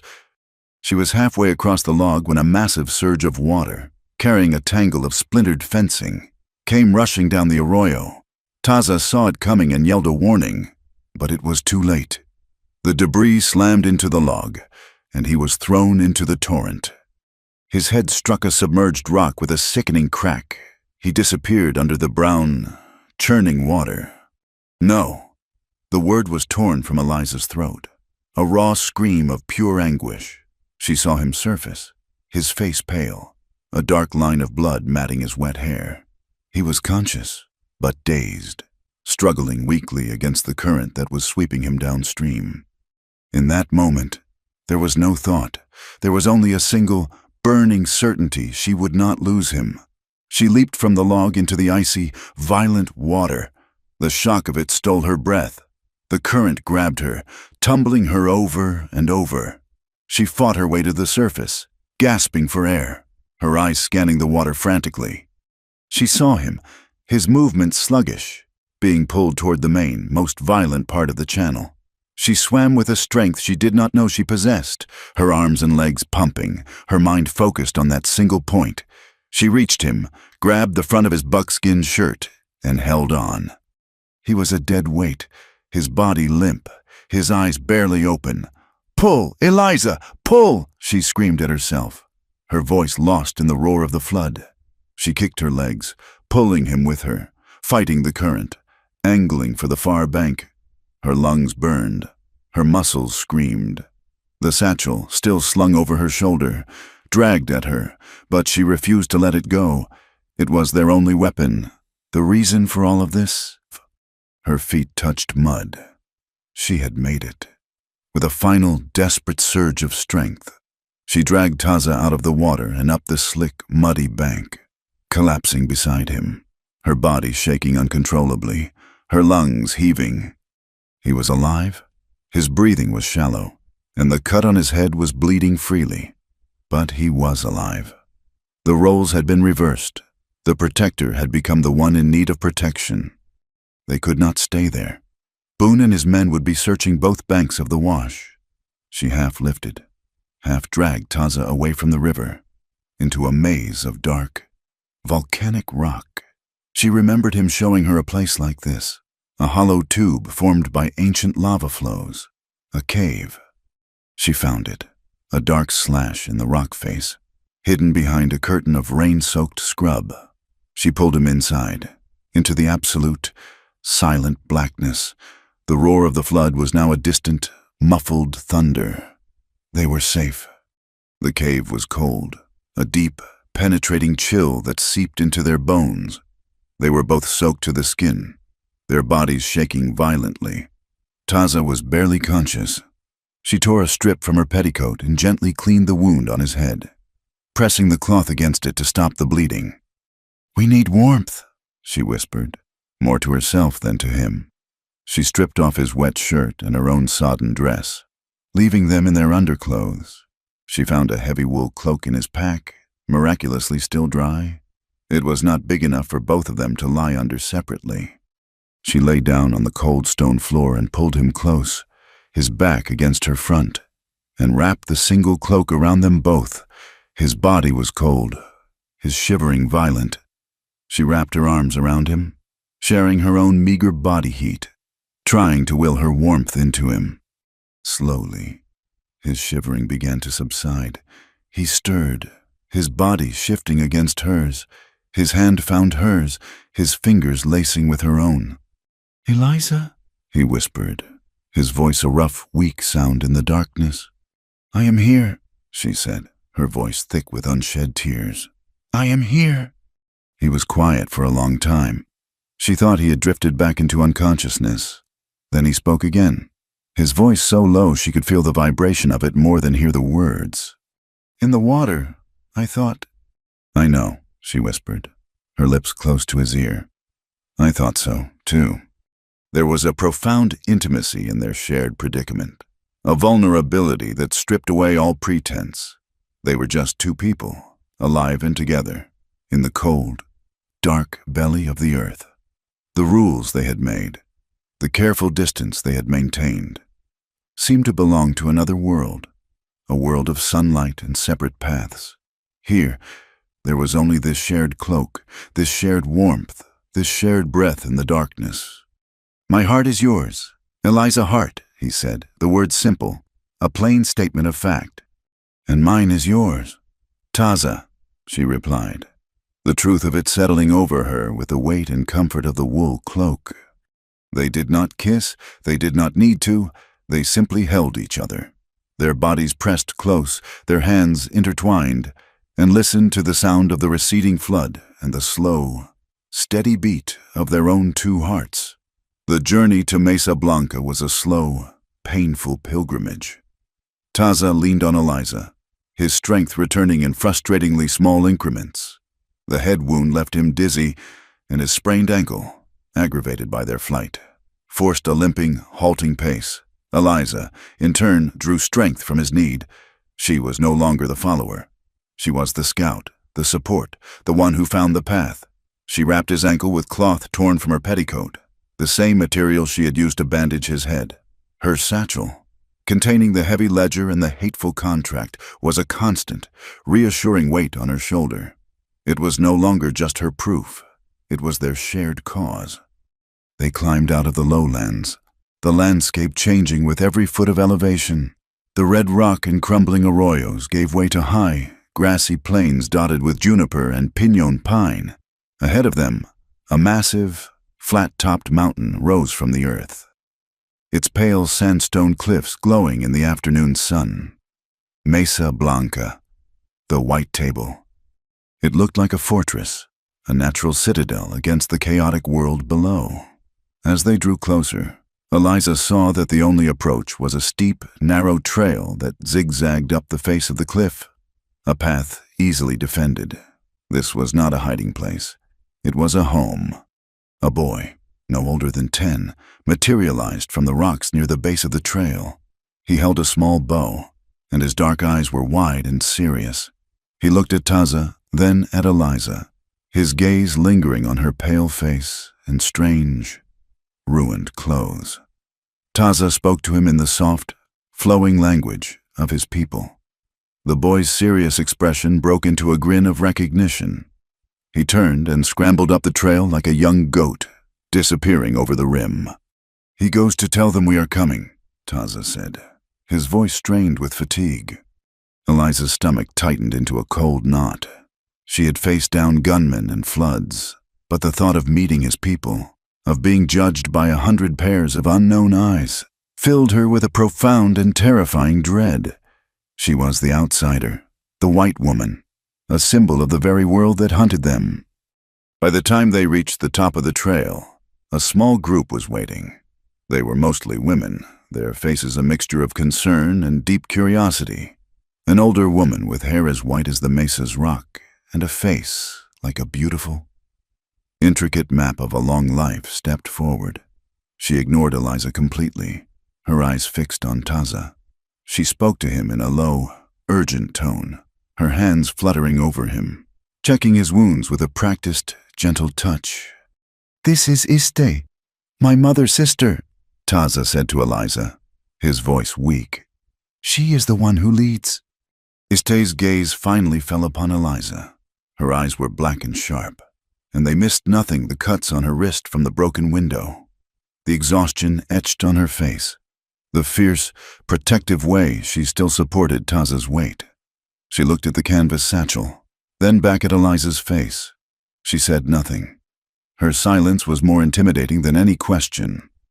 Another woman, younger, with a kind, open face, brought a gourd of water. She offered it to Taza first, then to Eliza. Eliza drank, her throat raw with thirst and anxiety. She met the woman's eyes and murmured, "Thank you." The woman gave a small, shy smile. They led them into the heart of the settlement. It was not a chaotic camp, but an ordered village of wickiups, domed structures of willow branches and hides arranged in a wide circle. The air smelled of wood smoke, roasting agave, and the clean scent of pine. Children stopped their games to stare. Men working on bows and tools looked up, their faces impassive. Eliza felt like a creature in a cage, every move and feature scrutinized. Iste led them to a wickiup set slightly apart from the others.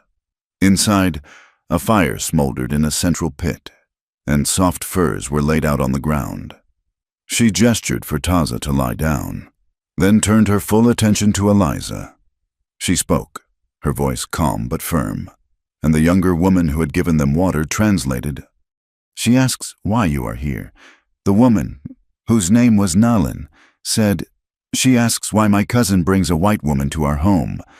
Before Eliza could answer, Taza spoke from the furs, his voice stronger now. "She saved my life, twice. She is my heart.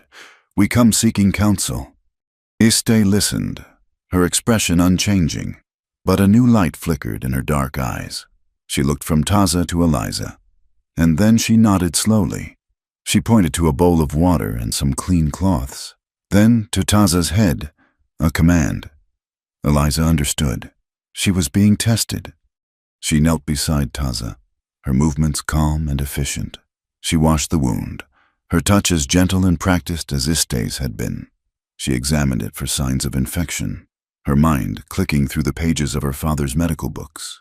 She saw Iste watching her hands, her focus, her lack of hesitation. From her satchel, she took a small tin of salve she had made herself from yarrow and pine sap. She applied a thin layer to the cut before rebandaging it with a fresh cloth Nalin provided. When she was finished, Iste grunted, a sound of what might have been approval.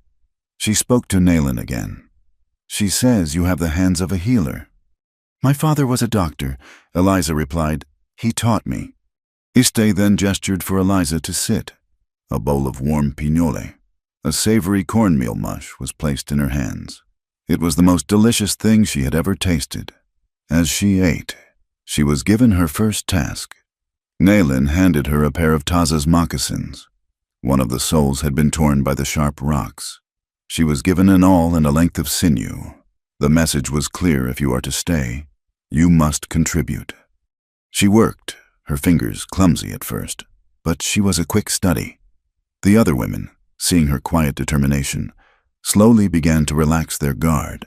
They showed her how to soften the leather, how to make the stitches small and tight. Through Nalin, they asked her questions, not about the world outside, but about her skills. Could she set a broken bone? Did she know the remedies for a child's fever?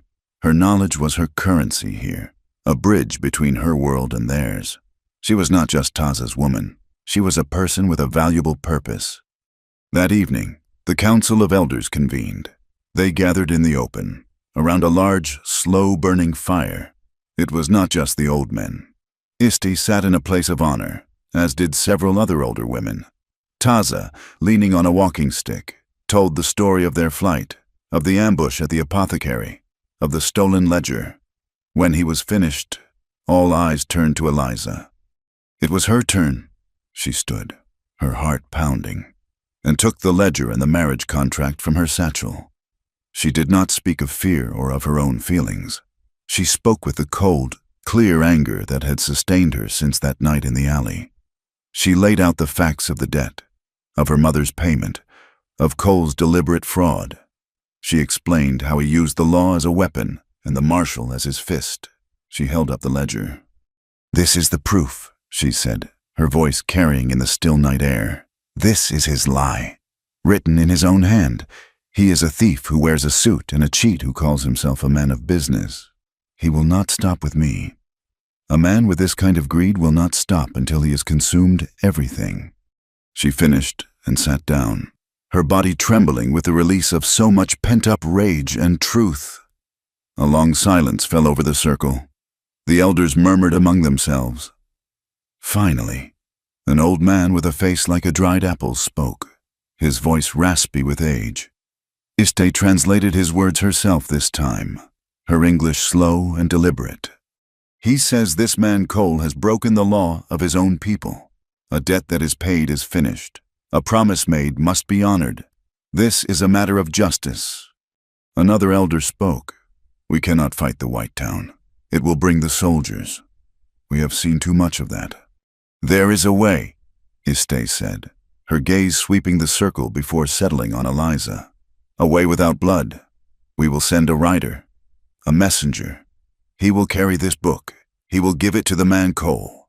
He will tell him that the people of the White Table know his crime. He will tell him to cancel the debt, to return the land, and to leave the woman and her mother in peace. If he does this, the book will be his. If he does not, the book will be sent to the great chief of the soldiers." It was a brilliant, simple plan. It used their enemy's own system of law against him, threatening exposure not to the town, but to a higher authority that might be investigating men like Cole already. It was a demand for justice, not a declaration of war. The council agreed. A young, swift rider was chosen. He would leave at dawn. A sense of relief settled over the camp. a feeling that a crisis had been met with wisdom and strength. The relief was short-lived. Just as the council was breaking up, a horseman appeared at the edge of the firelight. He was a scout from a southern band. His horse lathered in sweat, his face grim. He spoke in low, urgent tones to Iste and the elders.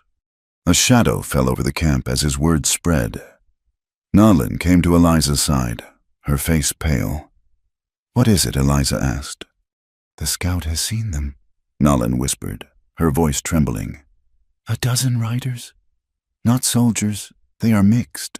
Mexican, Anglo, hard men. They carry new rifles.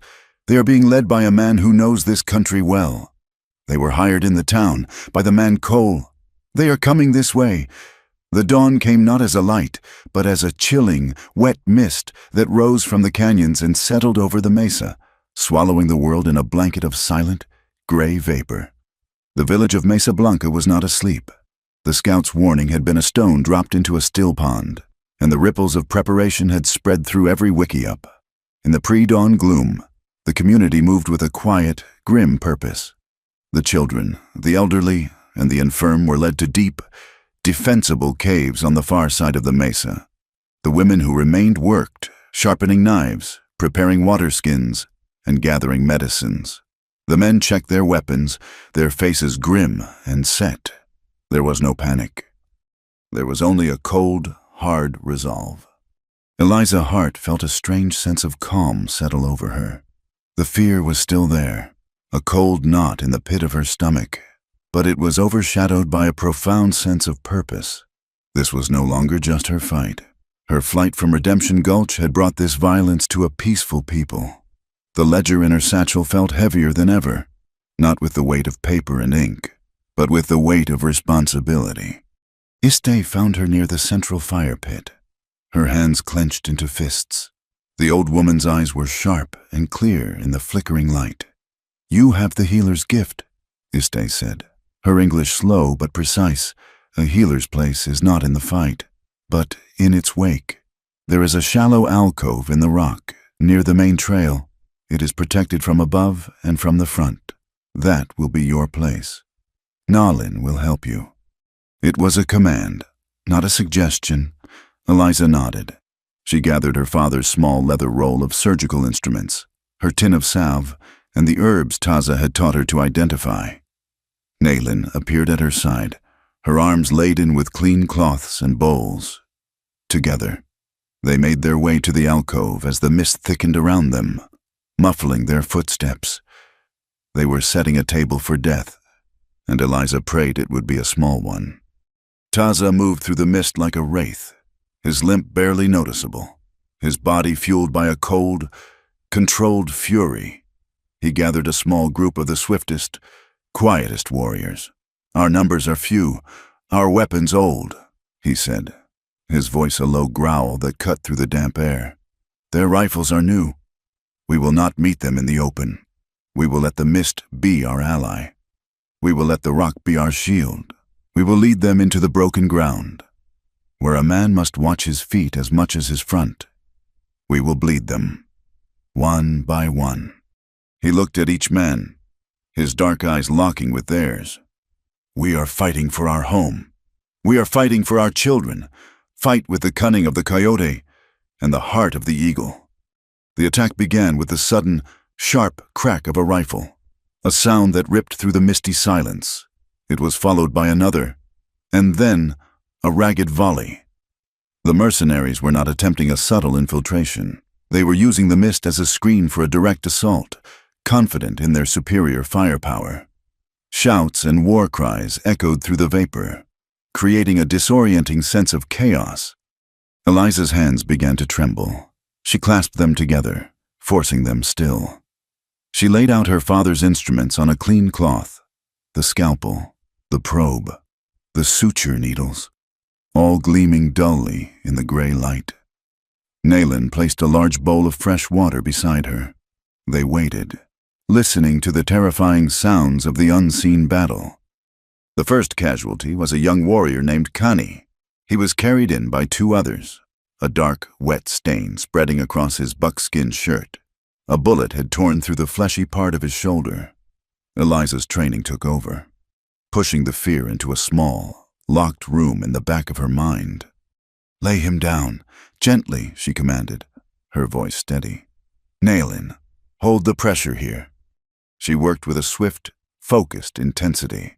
She cleaned the wound, her fingers probing gently to ensure the bone was not shattered. The bullet had passed clean through. It was a blessing. She packed the wound with a poultice of chewed herbs that Iste had given her, then sutured the skin with small, neat stitches, just as she had done for the miner in Redemption Gulch what felt like a lifetime ago. The sounds of the battle grew closer.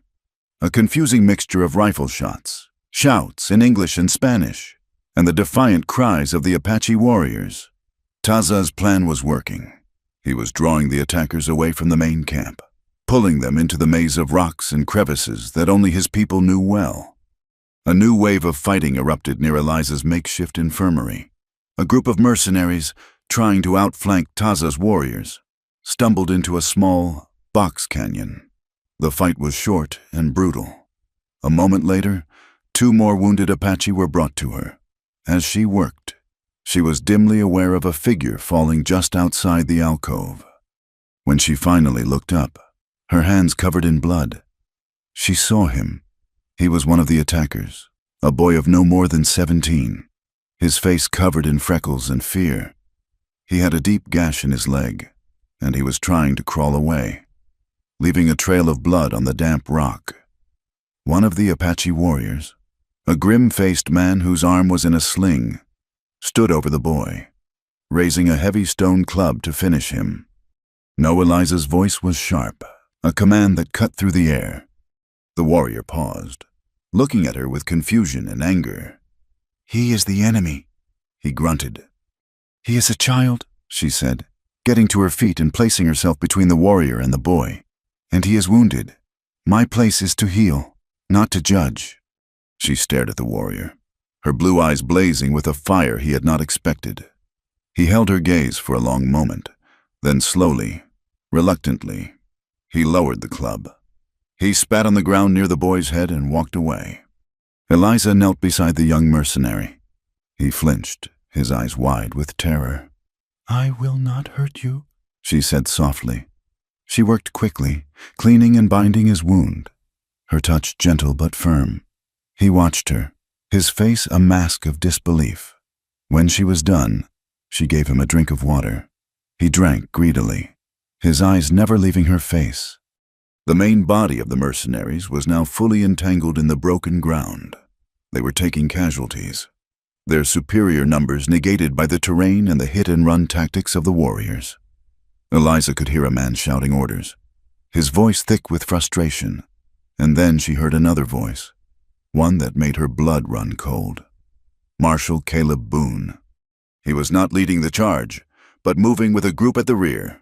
One of Cole's men, a hired gun named Silas, was cornered behind a rock, trying to reload his rifle. "Marshal," he yelled, his voice tight with panic. "This is not what Cole said it would be. He said it was just a simple raid. He did not say anything about—" Before he could finish the sentence, Boone raised his pistol. The shot was deafeningly close. Silas's head snapped back, and he fell, his unsaid words dying with him. "He was going to run," Boone said to the other men, his voice flat and cold. "Coward." Eliza saw it all from her alcove. It was not a battlefield execution. It was a silencing. Boone was not a lawman. He was a murderer, tying up loose ends. The momentum of the fight had shifted. The mercenaries, disorganized and unnerved, began a slow, fighting retreat back toward the main trail. Taza and his men harried them, firing from the rocks, melting back into the mist before the enemy could return fire. Boone was among the last to pull back, using his pistol to cover the others. He moved methodically, his face a grim mask. As he passed below Eliza's position, he paused to reload, his broad, unprotected back turned to her. The warrior she had sutured, Connie, was lying propped against the rock wall. His rifle lay beside him. His eyes were burning with hatred as he watched Boone. He was too weak to lift the weapon himself. He looked at Eliza, then at the rifle. He shoved it toward her with his good arm. "Take it," he whispered, his voice a harsh rasp. "Avenge my brothers." The rifle was heavy in her hands. She had never fired a gun in her life, but she knew how it worked. She had seen it 1,000 times. She raised the weapon to her shoulder, the cold metal a shock against her skin. She looked down the long barrel. Caleb Boone's back filled the sight. It was a simple shot. One squeeze of the trigger, and it would all be over. The monster who had tormented her, who had threatened her mother, who had brought this battle to this peaceful place, would be gone. It would be justice. Her finger tightened on the trigger. She thought of her mother, alone and sick. She thought of Mateo, his face bloody in the alley. She thought of Silas, shot in the back by this very man. Her whole body trembled with the desire for vengeance. But then she thought of the young mercenary boy, his eyes wide with fear, and the cold, hard face of the warrior who had wanted to kill him. What was the difference between them and her? If she pulled this trigger, killing Boone in the mist would make her an assassin, not a purveyor of justice. It would make her a creature of the shadows, just like him. Justice needed the light. It needed the truth to be seen and heard by all. The ledger in her satchel was for that kind of justice. This rifle was for a different, uglier kind. With a shuddering breath, she lowered the rifle. She laid it gently on the ground beside Connie, who looked at her with utter disbelief. As the last of the mercenaries disappeared down the trail, taking their wounded with them, Taza emerged from the mist. He was covered in sweat and grime, his limp more pronounced, but he was unharmed. He saw the rifle on the ground beside Eliza. He saw the look on her face, and he saw the retreating figure of Caleb Boone, far down the trail. He understood. He looked from Boone back to her, and a slow, deep understanding filled his eyes. He did not question her. He did not need to. He simply nodded, a gesture of profound respect for a choice that was harder and braver than pulling any trigger. The mist began to burn away under the rising sun, revealing the cost of the morning's battle. Several warriors lay dead. Many more were wounded. The village had held. It had survived, but it would bear the scars of Ephraim Cole's greed for a long, long time. The message from Mesa Blanca was not a threat of war, but an invitation to judgment. It was carried by a single, unarmed rider who rode into Redemption Gulch in the broad light of day. He did not go to the marshal's office or the mining company. He went to the general store, to the blacksmith, to the saloon, and delivered the same message to all who would listen. A council will be held at the foot of the white table at noon on the third day. Come and hear the truth. Lay down your weapons and come as neighbors. Justice will be decided under the open sky. The idea was so audacious, so contrary to the cycle of violence that governed the territory, that it spread through the town like a brush fire. It was a spectacle no one was willing to miss. On the appointed day, a strange procession made its way out of Redemption Gulch. There were merchants in their Sunday best, miners blinking in the unaccustomed sunlight, their faces scrubbed clean of ore dust. Mateo the freighter was there with his wife and his oldest son, the town's free black blacksmith, a massive, quiet man named Josiah, walked with a solemn dignity. Even the saloon girls came, their bright dresses a splash of garish color against the muted tones of the desert. They came in wagons, on horseback, and on foot, as instructed. They came unarmed. Ephraim Cole and Marshal Caleb Boone arrived last, riding fine horses, their faces masks of arrogant confidence. They saw the gathering not as a tribunal, but as a foolish assembly of primitives and peasants they could easily intimidate. They were flanked by a few of the remaining hired guns, who, despite the instruction, wore their pistols openly, a clear sign of their contempt for the proceedings. The meeting place was a wide, flat plain at the base of the mesa. The people of the village were already there, seated in a wide, silent semicircle. In the center sat the council of elders, with Iste at their head. There was no bench, No courthouse, no flag. The only authority was the silent weight of the gathered people and the vast, impartial blue of the sky above. Iste rose, her small, weathered frame possessing an unshakable dignity. "We are here not to spill blood, but to find truth," she said, her voice clear and strong, carrying easily in the still air. Blood cries for more blood. The truth, once spoken, brings peace. We will hear the story of the woman, Eliza Hart. Then we will hear the story of the man, Ephraim Cole, and we will all be the judges. A path cleared, and Eliza stepped into the center of the circle.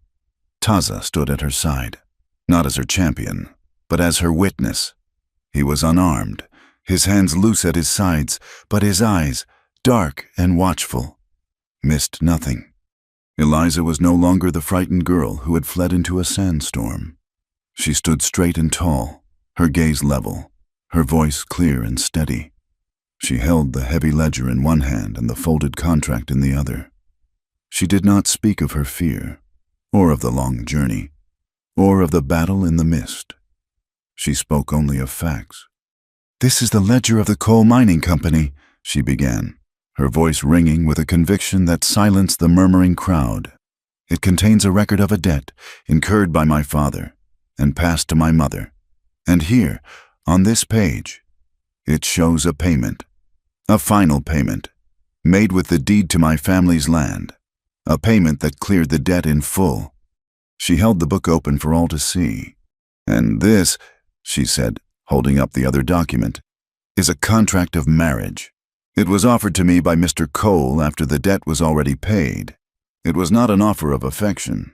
It was an attempt at theft, using the threat of a false debt to claim me as he would claim a horse or a piece of machinery." A low, angry murmur rippled through the townspeople. Cole's face, which had been a mask of smug amusement, began to harden. "These are just papers," he sneered, his voice loud and dismissive.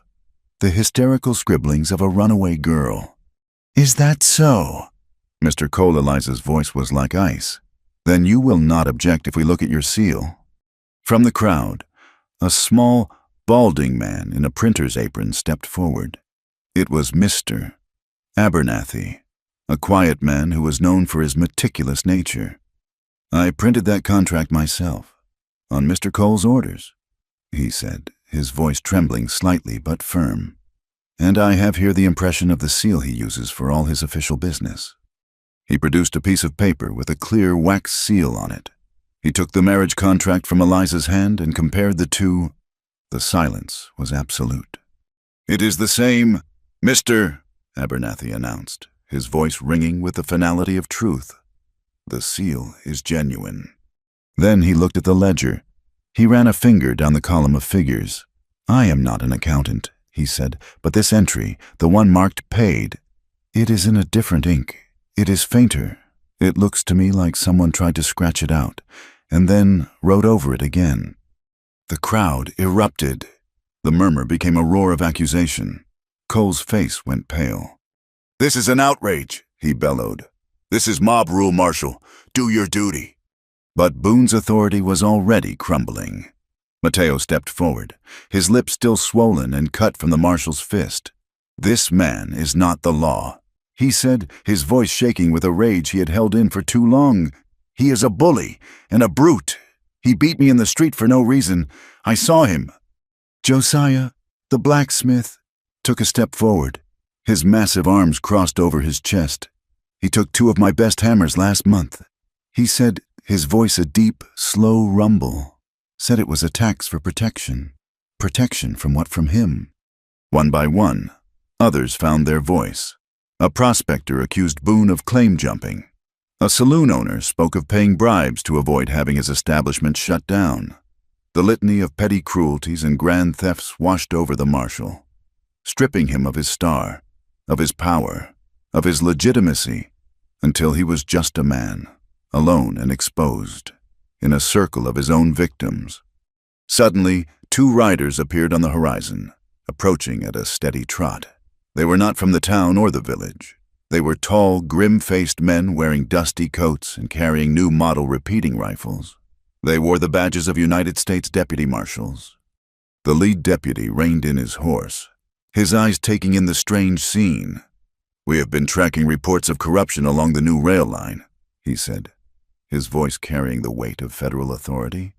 "Reports of extortion and illegal seizure of property. Seems we have found what we were looking for." He looked directly at Boone. "Caleb Boone, you are under arrest for fraud, extortion, and suspicion of murder." Boone's hand went for his pistol, a last, desperate, reflexive act. But Taza was faster.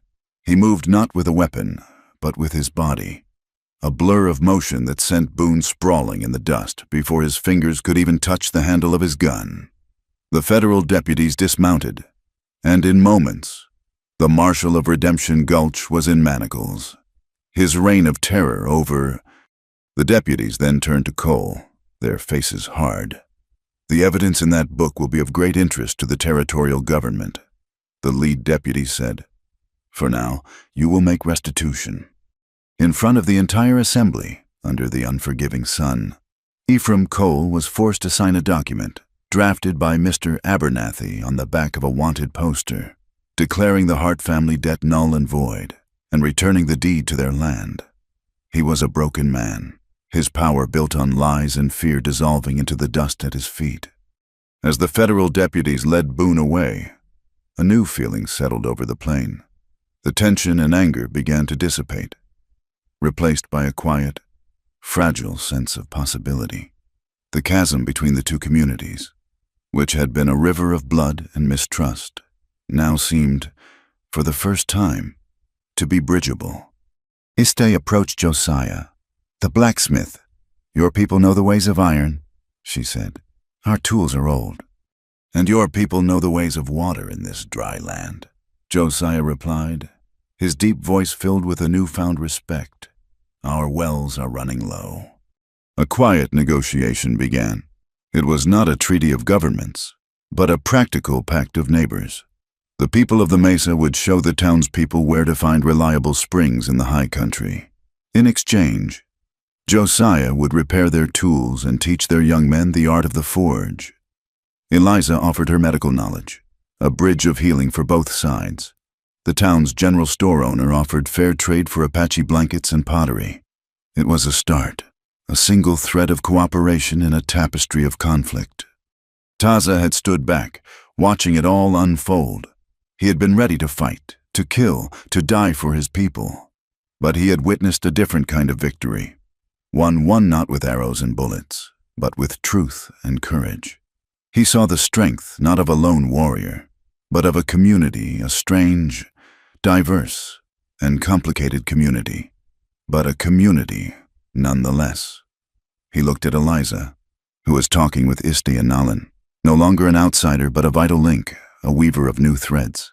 And for the first time since his brother's death, he felt the stirrings of a different kind of hope, one that was as bright and wide and open as the sky above them.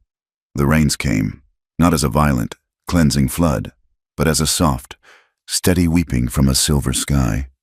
The water turned the dust to dark, fragrant mud, and coaxed a faint blush of green from the dormant grasses. The air, once sharp with grit and heat, was now soft and cool, smelling of wet stone and the clean, pungent scent of creosote bush. For the first time in a long time, the land was not fighting for its life. It was drinking deep and healing.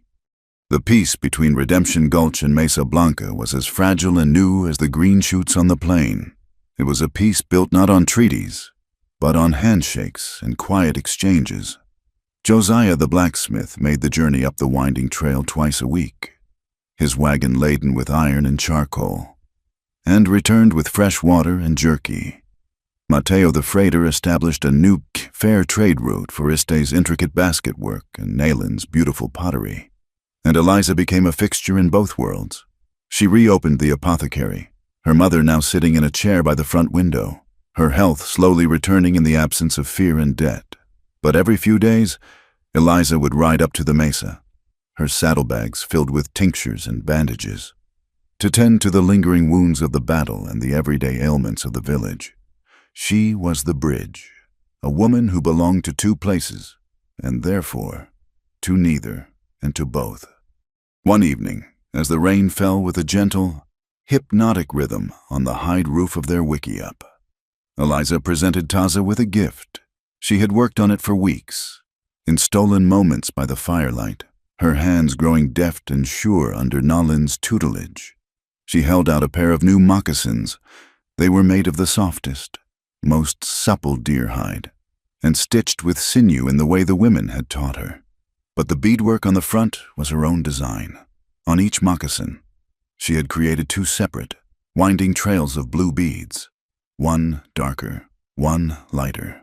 They moved in parallel for a time, then curved, and finally, at the toe, they merged into a single, strong, unbroken line. Taza took them, his hands turning them over and over, his fingers tracing the intricate lines of her beadwork.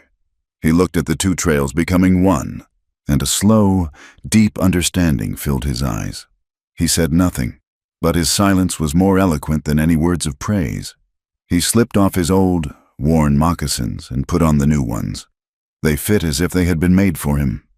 "It is time," Iste said the next day. The community gathered as the sun set, the clouds breaking to reveal a sky washed in brilliant hues of orange and violet. There was no preacher, no altar, no book of rules. There was only the people, a circle of faces old and young, and a large, crackling fire that threw their dancing shadows against the ancient rocks. Eliza and Taza stood before the fire, before the elders, before their assembled family of choice. They did not exchange rings of cold metal. They exchanged gifts of the heart and hand. He gave her a beautifully carved eagle feather, a symbol of vision and freedom. She gave him the moccasins, a symbol of the path they would now walk together.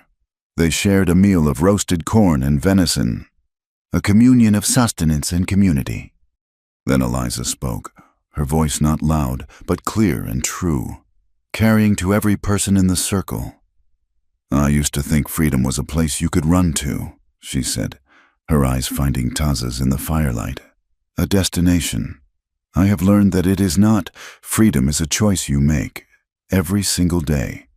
It is the choice to speak the truth, even when your voice shakes. It is the choice to trust, even when you have been betrayed. And it is the choice to love, not by holding on, but by letting go, by giving the person you love the space to be who they are. Today, I choose this path, I choose this family, I choose this man." They made their vows not to a distant God, but to each other. Their words, simple promises spoken into the sacred quiet, to protect, to honor, to listen, to be true. When it was over, there was no grand pronouncement, only the quiet murmur of approval from the elders and the warm, welcoming smiles of their friends. Later, in the quiet solitude of their wickiup, the low fire cast a warm, golden glow on the hide walls. The gentle sound of the rain was a soft lullaby. For the first time, the careful boundaries they had built around themselves, the rules of the fire and the unspoken distances, no longer seemed necessary. They were husband and wife, but the lessons of their journey had been learned too deeply to be forgotten. He reached out, his hand gently tracing the line of her jaw. His touch was not one of possession, but of reverence. It was a question. She leaned into his hand, her eyes closing for a moment, her answer a silent offering of trust. He slowly, gently, began to unbutton her dress. At each button, he paused, his dark eyes searching hers, asking for permission. And at each pause, she gave a small, almost imperceptible nod. Yes. When they lay together on the soft furs, wrapped in the warmth of the fire and the shared cloak of their promises, their coming together was not a storm of passion, but a quiet, healing rain. It was a slow, tender exploration. A conversation spoken in the language of touch. It was the touch of a healer, mending the wounds of the past. It was the touch of a warrior, offering a place of absolute safety. It was a mending, a joining, a final, quiet whisper of two souls who had been lost, and who had, against all odds, found their way home in each other. The future they planned was not a grand dream, but a practical and necessary thing, like a well-dug and dry country. With her mother's help, Eliza would run the apothecary in town. But she and Taza would also build a small outpost, a trading post and infirmary, on the plain between the mesa and the town. It would be a neutral ground, a place of medicine and commerce, built of adobe bricks and Apache resilience. It would be a new kind of place, for a new kind of peace. One afternoon, as the rainy season was just beginning to wane, they rode out together on the high mesa. The world below was a patchwork of shadow and light as the clouds drifted across the sun. In the distance, a dark curtain of rain was sweeping across the plains, a moving wall of life giving water. The air was clean and cool, filled with the promise of a future that would not be easy, but would be their own. Taza reached across the space between their horses and took her hand. His grasp was strong and sure. Eliza looked at their joined hands, then at the vast, open land before them, a land of harsh beauty and hard-won hope. She had run from a cage, only to find that true freedom was not in the running, but in the choosing of who you stood beside to face the coming storm. Thank you for being part of our story today. We would love for you to comment with where you are listening from so we can all connect. And please subscribe to our channel Wild West Tales, like the video, and press the hype button to help this story reach more listeners.